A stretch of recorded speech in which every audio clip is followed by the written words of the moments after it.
Thanks everyone for being here for this session, which is going to be fantastic, I'm sure. We want to get straight into it by honoring, recognizing, and acknowledging the Ngunnawal Ngambri people, the traditional custodians of this land that we're meeting, discussing, and calling upon.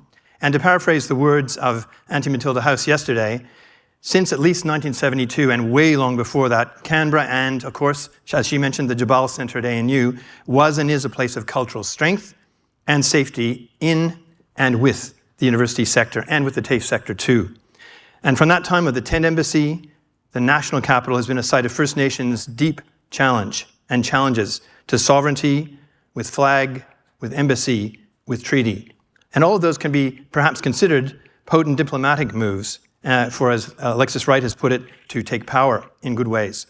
And today, my name's Adam Shoemaker, and I'm privileged to be joined by this country's first ever ambassador for First Nations people, Justin Mohamed. It's fantastic to have you with us. Welcome. And Justin has, I'm not going to read all of the bio, but he has a wide, impressive career, as you may know, of really strong community representation in Indigenous organizations, former CEO of Reconciliation Australia, previous chair of the National Aboriginal Community Controlled Health Organization, and is a really fantastic Gurang person who's here to talk about the future and his current role. And today explores a topic which is interwoven with the Accord in all sorts of ways, and how best to unleash the talents of Indigenous Australians here, locally, in education, research, and internationally. Please welcome him. Thank you. Thanks a lot. Great. Wan Young Nying, Justin Mohamed, Gurang Owe. I'd like to also acknowledge the traditional owners of the lands which we're meeting on here, the Ngunnawal Ngambri people, and pay my respects to elders past and present, and also acknowledge all First Nations people in the room today. As mentioned, I'm the ambassador of First Nations people, and it is inaugural to Australia, but also the world's first, which I had to kind of take a deep breath when I was told that. No other government in the world has got an ambassador for First Nations people. So that really brings a lot of space to do things, a lot of optimism, a lot of questions by people what this role is going to do. Obviously a lot of opportunity, but as I like to say it, most of it is building the plane while you're flying it, because there is not a template, there's no blueprint, there's no textbook about what the previous ambassador has done, what the office has done before. And we're starting everything pretty much from the ground up.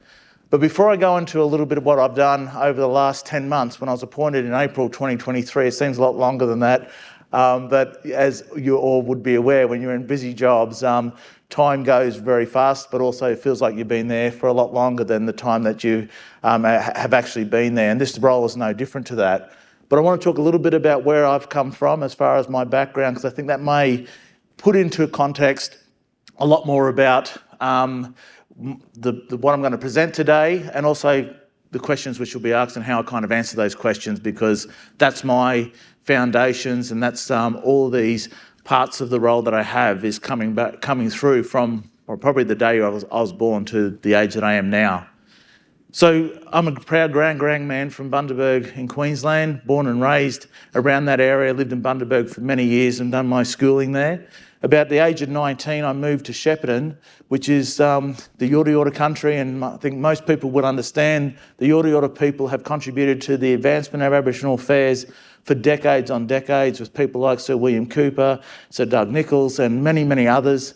And I was, as a young person coming through and eager to get involved in Aboriginal affairs, I learned Aboriginal affairs, as I say, even though I'm a proud Queenslander. I learned Aboriginal affairs predominantly from a Victorian lens and through that experience, and had many, many great mentors along the way. And Victoria, as we can see right now, even in today, but even decades before, has been the first in many things to create the space to advance Aboriginal issues, Torres Strait Islander issues, and to not only advance but to advocate and to speak to other First Nations peoples across the world, and when they've been injustices have been done.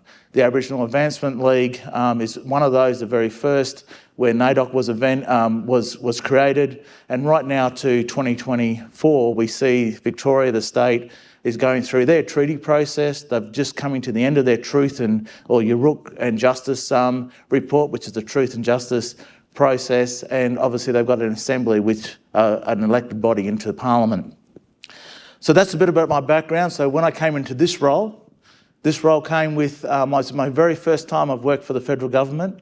I can't help but I will acknowledge Auntie Ann Martin's here, and she's been part of that process of seeing me make my first maiden speech, but also seeing my career development, and for the Minister of Foreign Affairs, Penny Wong, to select and choose and me as the first inaugural ambassador of First Nations people was a bit of a, took me on a back, took a step back and said, I can't really believe this.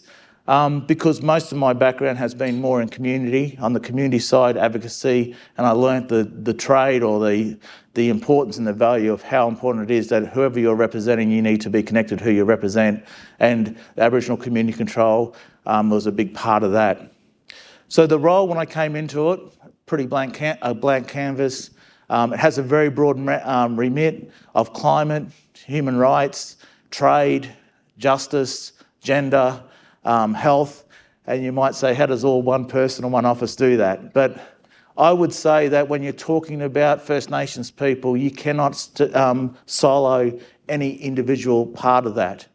We can't have a really streamlined pipeline of young people going through education if they don't have good health, or the country where they come from is suffering because of climate or social justice issues. We know the impacts that it has on development and on progress. So I'm, in a way, embracing the opportunity to have this holistic approach with all these measures, even though it does take a lot of organising to get that in the right spaces. So the first few months, I made it very clear in my time there, digging into my past, what's going to be the best for this. I needed to connect with the First Nations people of Australia. This is a thematic ambassador's role, so I live in Australia, don't live overseas. Basically stand on the edge of Australia and look out and see which regions in the globally where we should invest our time, which First Nations groups, which international meetings we should be going to, and have an impact in those places. But before I did that, I realised that we have to connect with our First Nations people. So I travelled around, first 3 to 6 months. This is a bit of a background on where we've come from. Over 100 different consults with groups, with individuals, school students, primary school, secondary school, university students, business owners in kitchen tables, around campfires, in boardrooms, in office blocks in capital cities, in remote communities and regional centres, right from Tasmania through to Torres Strait, and from the east coast to the west coast. So every state and territory we covered.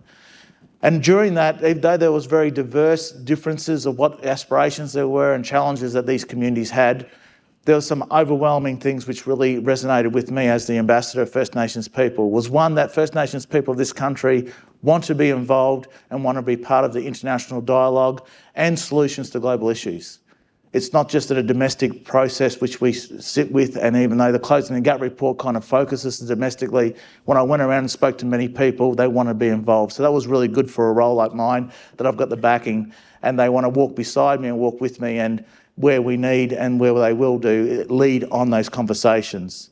The other one, jumping forward very quickly, just due to time, is that when I went overseas, the first meeting I went to was the UN Permanent Forum on Indigenous Issues in New York, and it was kind of like the international unveiling of the ambassador, if you can say that. But the interest for internationally on this role and what this government's doing, obviously last year the referendum was always also a talking point. It was internationally, our country had the spotlight on us, and still does. It has a spotlight because they haven't heard this country talk about First Nations and having positions like this in the past.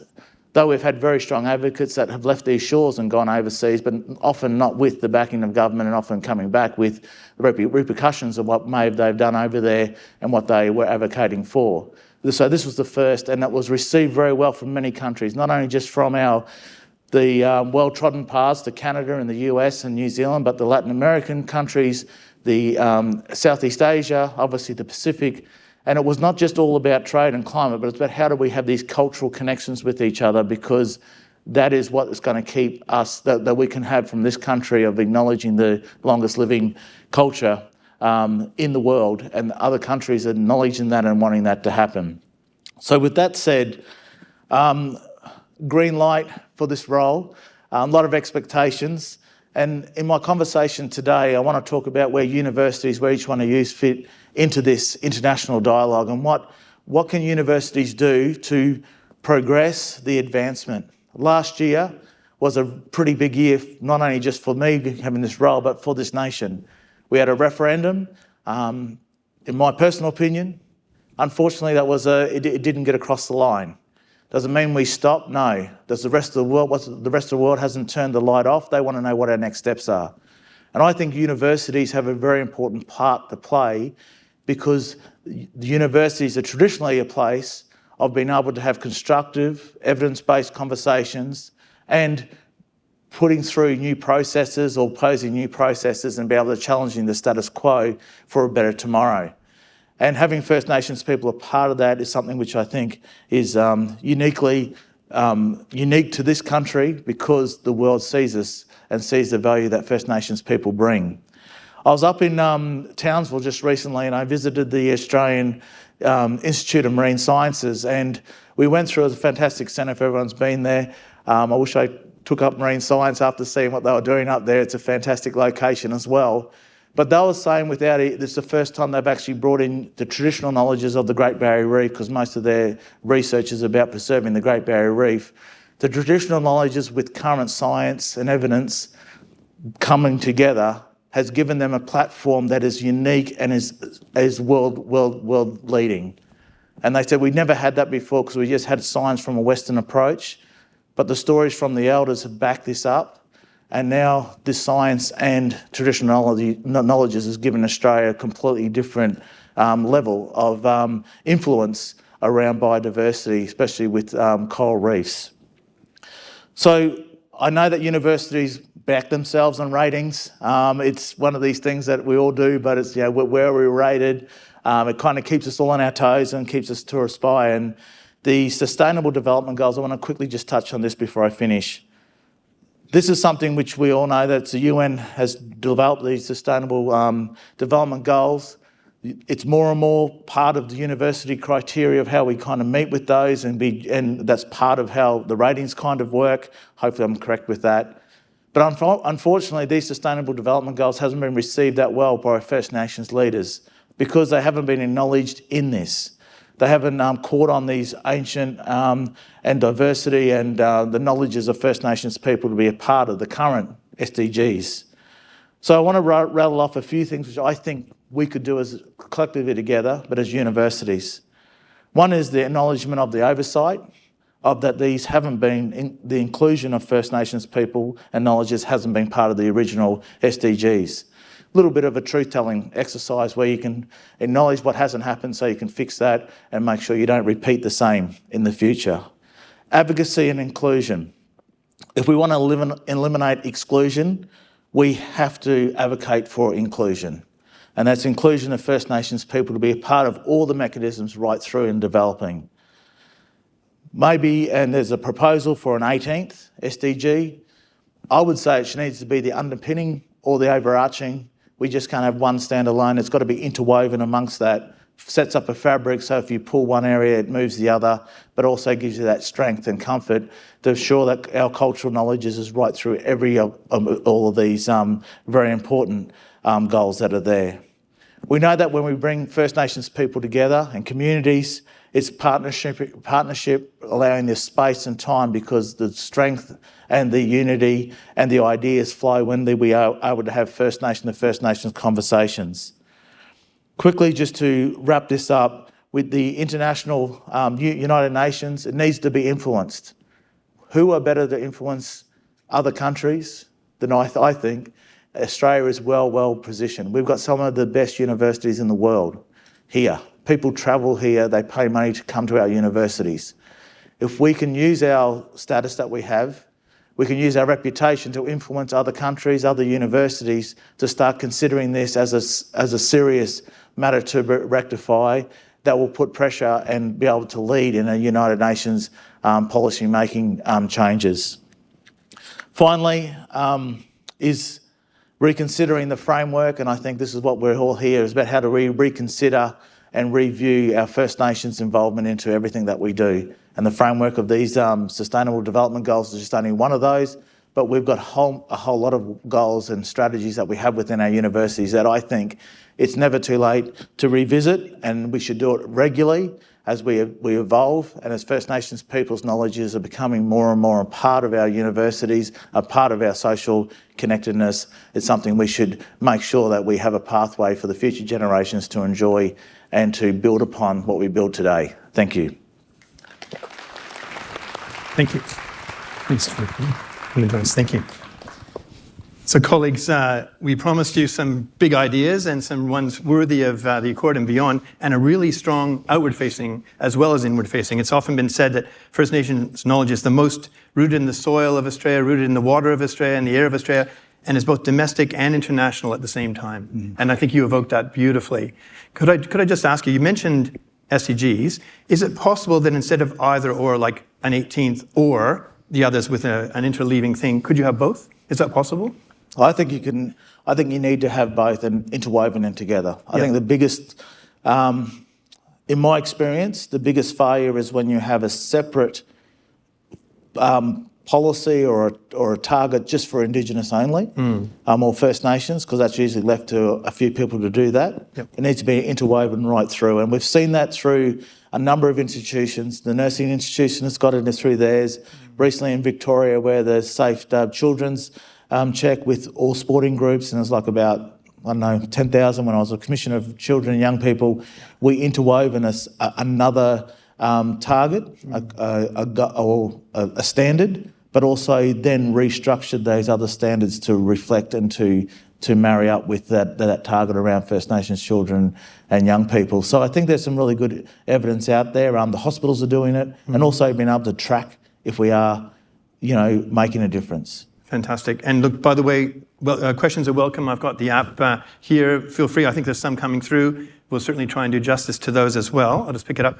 But just on the note, you mentioned also near neighbours and the Pacific. Have you been also traveling to Pacific states, Pacific Island states in relation to climate change and First Nations people there?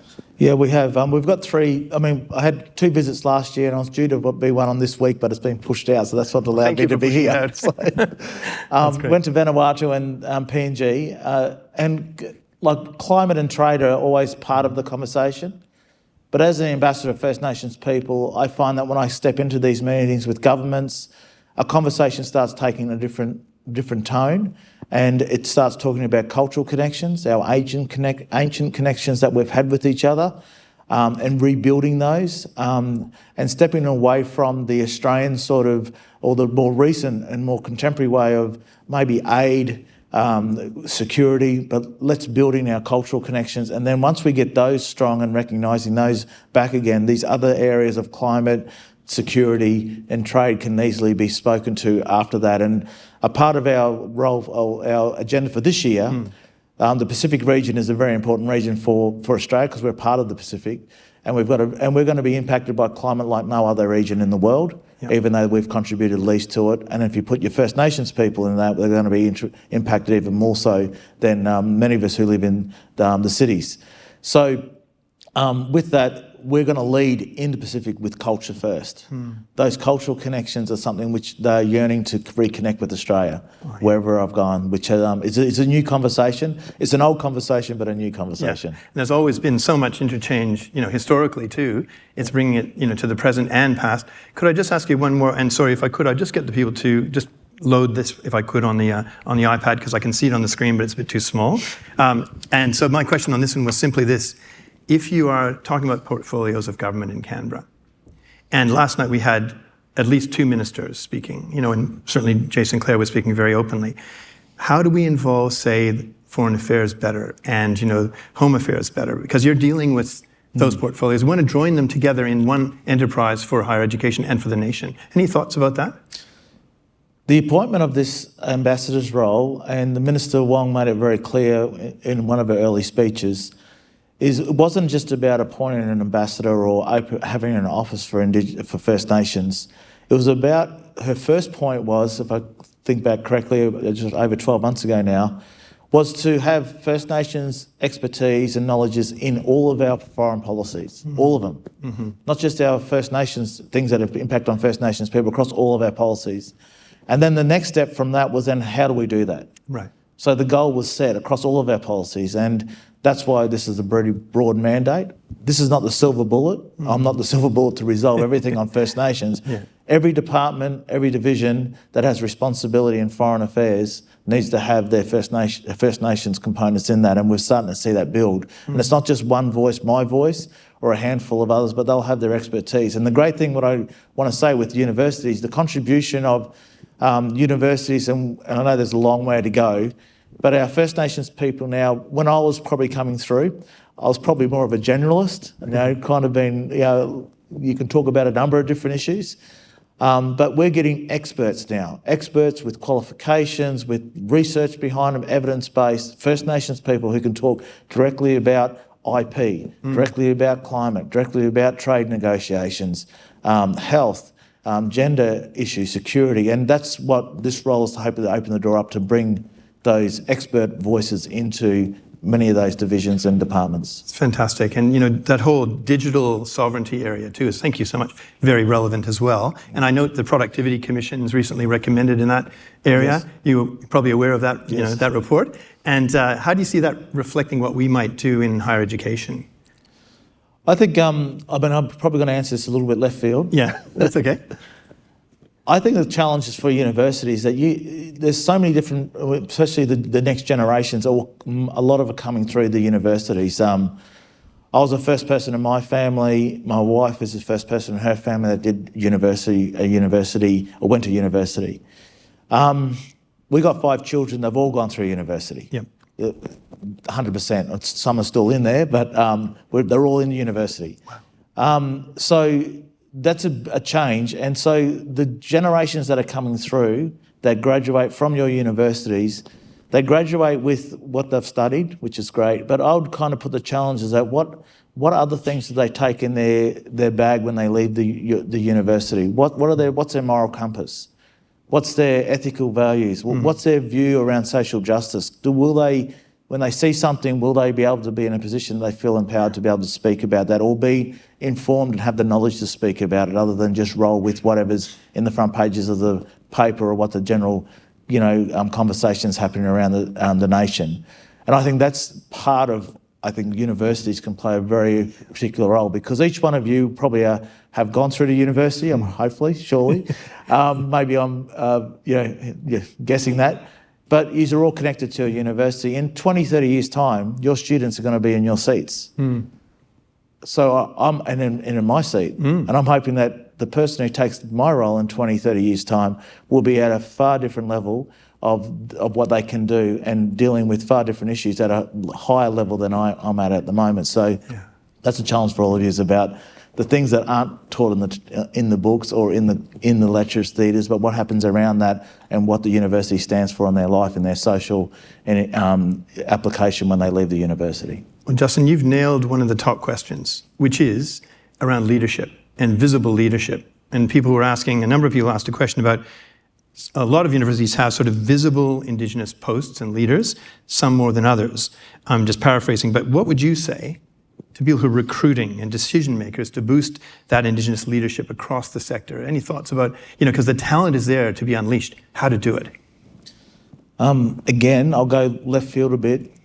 What I find, as I said, this is my first time in the federal government. And I heard this from an advisor to President Obama. She's a first Native American woman who was a chief, who was brought from her community to be the advisor of Native Americans to the Obama. And I had a chance to meet with her and spend about 3 hours over coffee and cans talking about my role, which I hadn't started yet. And I was just kind of like a sponge. I wanted to... And she said, when you come into a role, and I think this is when you open up positions, there's a lot of fanfare, everyone's excited about it. You're welcome, doors are opened. She said, but where it gets difficult is when the people that are in that space have got to make way and make room for you. And it's like, and she used this, I'm not going to say that it's my idea. She says, you're the new piece of the jigsaw puzzle, but some people think the puzzle's complete. But if you're the new piece, where do you fit? It means someone has to move out, or it's got to be reshaped. And I think that's part of any of the quests for universities or any institutions about how do we get more First Nations people in senior roles or in our workforces and having First Nations voices in the vision and the aspirations and strategic direction of universities or any other departments, is that we've got to also make the space for that to be enacted upon. And I think the Productivity Commission report came out and talked about closing the gap. One of the failures was the consultation was at a level which seemed to tick the box. That was great. But what was said in those consultations never found its way, or very little of it found its way into the final pieces of the work. And that's what I think is the challenge that we have. Yeah. How do we make the space for that to be able to be really something which we can see and feel? Yeah, and it's one thing to have the voice, another to hear the voice, another to be listening to it as in a role. That's right, and that's yes. what you're saying, I think. So is there any role, just paraphrasing on this one, for a First Nations or Indigenous leadership academy approach to try and, bring people to circulate throughout leadership offerings in public service and higher education, something like that, mentoring and so forth? Can you see a role for that? Oh, definitely. I mean, I think there is so much knowledge out there, and there's so much, like the conversations that I had with so many different people, even from, a year 8 student, he said, well, how do I become you? How do I become the next ambassador? Well, how do you become the next ambassador? I didn't know this role even existed 2 years ago. Yeah. So I think that all of those, nothing should be off the table. This is my opinion. We need to have good scholarship programs with good supports that back the scholarships up. I can speak that firsthand from my own children who've gone to universities and have had good supports behind their time in the university. Having a pathway for people who come from different backgrounds, who may not come from the traditional type of schoolings, or may come from areas which they don't have access to a lot of these things which opportunities can happen in metropolitan areas. So thinking outside the square, how do we get that? I kind of think that if you have a look at where the most successful companies are, and maybe even sporting teams, they've used a whole lot of different ways to unleash or unearth talent. And I think that's what we're looking for. There's talented people, but they may not fit quite into the structure we have, but doesn't mean they aren't talented, they can't contribute to that. And a very key thing, I think, if we learn to embrace the difference, we celebrate diversity in the First Nations space in NAIDOC Week and Reconciliation Week. We love the different art there is, and the dances and the welcome to countries. As a nation, we celebrate that. But what we don't celebrate enough is that same diversity in how people learn what's important to them and the contributions they can make. And I think if we can embrace that, that will make our institutions a lot more richer and our nation more richer than what we are today. Good on you. And look, we started a couple of minutes late, so I'm going to just invoke a bit of privilege to do a couple more questions because people have been waiting. One of them is, how do you balance the needs of community engagement, which you've done so well and continue to do, with managing the stress of looking after the mob when you're traveling internationally? It's a really interesting question. I think it's a good one. And then it goes on to say, deadly efforts, brother. Okay. Thank you, whoever that was. Just so you know. Yeah. Well, I think as First Nations people, there is a cultural load which we carry, all of us. Doesn't matter what role we have, if it's an ambassador or a minister or we're a student, just graduating from high school, going in first year into university, there is a cultural load. I think the institutions that we're in, the best way for them to acknowledge that there is, we don't need to fix that, but to acknowledge there is a load that happens. I don't know if I want to answer your question with this, but only yesterday I spoke to our team, which is 80% of our team. My team is First Nations. Yeah. I'd claim the biggest percentage of First Nations workforce in one office is our office, so that's in the government. But we've got of 80%, but the referendum happened leading up to the referendum, and the very next day on the Sunday, I flew to Cairns to go to this local Pacific climate meeting, and it was nearly like, well, okay, that's happened, business as usual. And if I had my time again, which is always good in hindsight, I would have taken time out to say, hang on a minute, we've got to pause whatever I'm going to do on Monday to check in with my staff, because there was a very important decision that was made, other than just kind of, okay, we've just got to soldier on, as they say. So I think that that balance is very important. And the other part is that, which I'm trying to do in this role, I don't have to be the only spokesperson or the key presenter on these issues, and that's hopeful. This role is about getting more of our First Nations people across many more of the disciplines that we have to talk on the many issues that which are will affect us, and also bringing the solutions to the table. That's on unleashing talent, transforming lives, doing it together. It sounds really fantastic.